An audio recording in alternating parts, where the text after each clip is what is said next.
What's up, Gator Nation? Zach Albaverdi and Nick Del Torre coming to you live from Kroger Field following Florida's 33-14 loss to the Wildcats.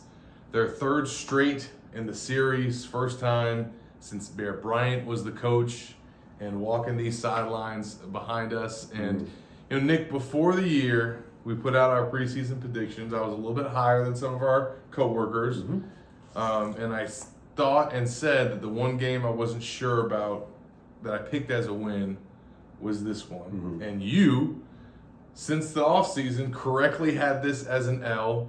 I think because of your confidence in Mark Stoops after you've seen the way that he kind of took down Dan Mullen's offenses, and once again for the second year in a row, shuts down Billy's run game.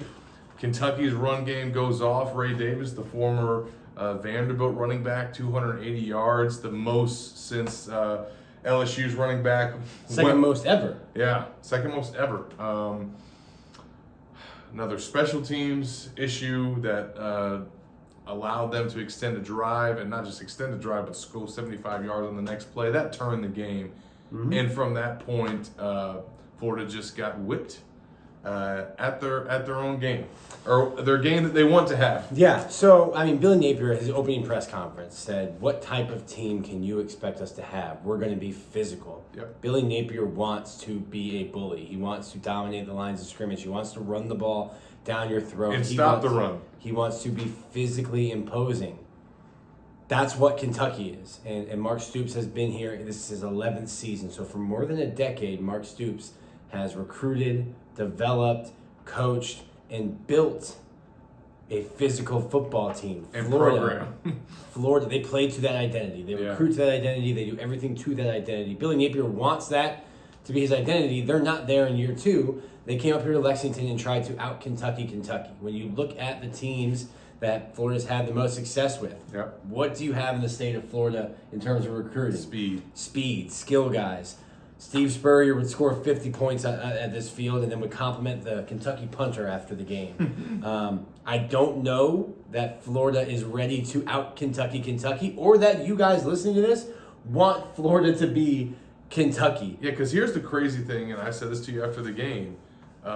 Billy basically said post-game, like, that's what I want offensively.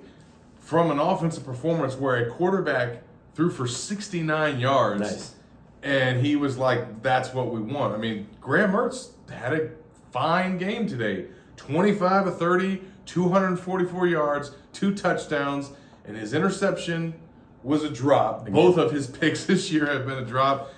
It wasn't Graham Mertz. Graham Mertz was not the problem. Florida could not run the ball consistently, certainly could not stop the run. They got whipped on the line of scrimmage, lost the turnover battle. The drop pick 6 by Jason Marshall, 10 penalties. We could just name a laundry list of issues. What's becoming a thing for me is, and it's a theme, Florida is terrible away from the swamp. Yeah. Went 1-5 last year, including the bowl game and the game in Jacksonville. Anything away from the swamp. This year 0-2, 19 penalties for more than 100 yards, for more than 150 yards in those 2 games. You're just not a good, disciplined football team when you go somewhere else. And that's on the coaching staff to me. Sure, the players have to execute. And there's a lot of missed tackles, criticism for Billy Napier's play calling. But if you're not, I don't care what play call you have. They can't even start. They can't get the full starts. If you're getting blown up off the offensive line, it's going to be hard. If you're 4th and 1 and you've got an innovative wildcat package, then your tight end goes off sides. Now it's 4th and 6 and you have to punt. So the procedural issues for me, and that's something we talked about all week. I said, I need to see Florida clean up the procedural issues that you had at Utah. Billy said that was a super loud environment. There were more people here today, loud environment. They were popping up those decibel things at 106, 110. I don't know if that's manufactured, but it was loud. It was a good crowd. You were down in the field. Yeah, it was. I got burnt. And it's just the same procedural issues. This is on the coaching staff to get the players ready to play away from home. There's a new issue today, though. The issue that Florida has been having is not lining up with enough guys. Overcorrection. Today they lined up with 13, and they still got scored on. Didn't matter. Ray Davis plunging in. And look, I think one of the biggest criticisms that I know fans have is the play calling. Billy got asked about it straight up from Edgar Thompson and some other reporters after the game, and kind of went on the defensive a little bit because look, he got asked about whether he's being too conservative, and the first thing that he says, Nick, is, well, let's go back to the first third down, 3rd and 15. I call a run and we get the first down, and it gets called back. He goes, when it goes wrong, they criticize you. When you get it right, you get a pat on the back. But I think clearly they are not where they want to be as a program, as a team, as on the lines of scrimmage.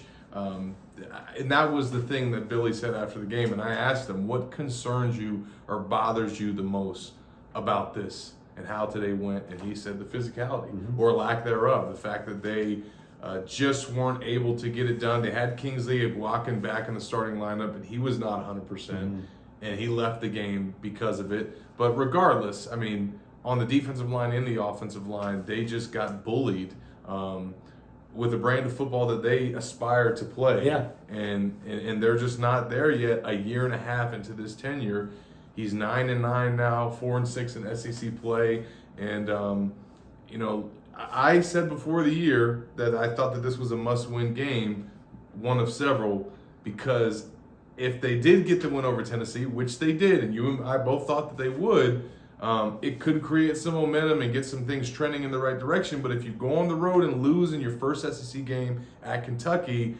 some of that goodwill is going to go away. I think it's gone. And it's gone. Especially with the way that it went. Like if they would have lost this game in a competitive fashion, down to the wire, I don't think people maybe feel as disheartened as they do right now. Yeah, I mean, you might have said that this was a must-win game. I said all offseason they were going to lose to Kentucky. I'm not sold that Billy Napier is a good game day coach. I'm not sold that he's good X's and O's, getting into the flow of the game and calling plays. I think Dan Mullen, for as much as I had to say about Dan Mullen, especially during his last season here, I think he's one of the best to do that. And I watched Mark Stoops and his defensive staff coach circles around Dan Mullen. So to me, coming into this game, even before any of the other games we played in the offseason, I thought, I don't think Florida is, from a roster standpoint, ready to play the way Billy wants to play, but he'll probably still try to play that way against a team who's been playing that way for a decade. And Mark Stoops is great at in-game management, in-game adjustments, and they call a fast, physical, and aggressive style of defense that Billy Napier and Dan Mullen a couple times had no answer for. And this is the first time this season where Florida's defense did not have a great performance. I really didn't feel like they played all that poorly at Utah. It was really just the opening play, and from that point on, they actually had a pretty good game, but came into this as a top 5 unit.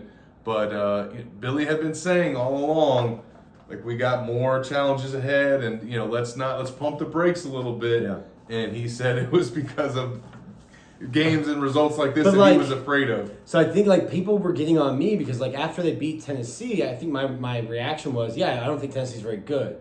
But the fans rode this roller coaster the East is wide open, we're going to get Georgia now. And I was like, I just don't think Tennessee's good. Let's see what they look like at Kentucky because they've already looked bad on the road. And now fans were after Charlotte, they were fire Billy, fire an offensive coordinator, fire everyone. And now it's just the roller coaster is just the tracks have fallen off. I still think Florida is a team learning to win. And if they don't show up, if they show up on the road and have 10 penalties, shoot themselves in the foot, get behind, they're not built to come from behind. Florida can get blown out and look bad like this. If Florida, even at home, doesn't bring their A game, they can look bad like they did against Charlotte. Yeah. This is just a team that's not there yet. Florida's not even close to being elite. And the win over Tennessee shouldn't have made us think that Florida has arrived. Yeah, because I think, like you said, I think where Tennessee was ranked and the perception of them nationally, yes. So as was maybe the reaction to Florida's win in that game. So, and including me, look, I thought that was the first time we saw Florida's full offensive line, and they looked good. Mm-hmm. I thought that we might see some semblance of that in this game, but it wasn't. And again, Kingsley was not 100%, but I don't want to put it on that. They got whipped across the board there, and now they come back home for homecoming in another must-win game. I mean, you. We can't. They all can't. Oh, listen. I Yes, mean, they can, but like, But it's some Vanderbilt. are. Look, I mean, I didn't. It's a must not lose game. It's not a must win I game. didn't categorize Georgia as one or LSU as we're gonna lose one. to Georgia. But like there are some that I feel like Florida needed to win in order to show progress as a program. This was one of them, and they didn't get it done. And now they absolutely 100% have to win on Saturday. It's a must not lose game more than a must win game. And much more than this. Like for me, it was about sustaining momentum, showing that you can play on the road, ending the losing streak to Kentucky. It's not the end of the world if they go back home and beat Vandy, and then they finally come on the road and get a win at South Carolina. They can get back on track, but they got a lot of issues to figure out before they face some other teams in the SEC that are probably going to be more physical than the one that Florida just played LSU, today. Georgia, Arkansas, Missouri's a physical Yeah. team. Like, what this game does for me, at least, just being on the road. Now, I don't know. I've picked Florida to beat South Carolina all offseason, all year. Yeah, I don't know what I'm going to pick either. I don't know if I'll pick Florida to win at Williams-Brice Stadium. That's going to be the biggest and best environment that they've played in front of. And I have Louder than this. And I have no confidence that Florida is going to play a good brand of football on the road at this point. And we don't know what Kingsley's status is going to be. We know that Douglas is going to be out for a significant amount of time. No Eugene Wilson today. So it's tough day at the ballpark for the Gators, Nick. Tough day at the ballpark. Not for your season record prediction, though. No, listen. I know fans don't care about that, but I said all offseason, Florida's going to beat Tennessee. I was never a Joe Milton believer. I didn't think that Tennessee was good. For all the reasons I've stated here, I thought Kentucky would beat Florida. I said that back in June, July when we were in SEC Media Days. Like, this is not your grandfather's Kentucky. This is not the Kentucky team and program we grew up watching. No. And look, to end this note, and I know Florida fans don't want to hear it, but like as we come to the end of divisions in the SEC this year, like Kentucky ends having surpassed Florida in the East. Yep. Like they now that doesn't mean they're the better football program necessarily, or they're gonna be beating recruits in the state of Florida. I don't think that's. But like they go down as these divisions come to an end as the superior program in the East in terms of on the field. And that's a tough reality for Gator Nation to swallow. And this was a tough loss for Billy Napier to swallow. We'll see where they respond. Look, I said after he beat Tennessee that he should never be below 500 again as a head coach at Florida. 9-9. Well, he's 9-9, and he's back home against Vandy in a must-win game next Saturday. So we are going to finish writing. We have some more content coming for you at Gators Online. Hopefully you'll be in a better mood to read it on Sunday. We're going to go try and enjoy some of what Lexington has to offer, and then we'll be back next week. Like, comment, subscribe. We'll see you Friday for the Gators Online show and predicting the Vanderbilt game. Probably predicting a win. We'll see. Maybe. For Nick Del Torre, I'm Zach Apaverdi.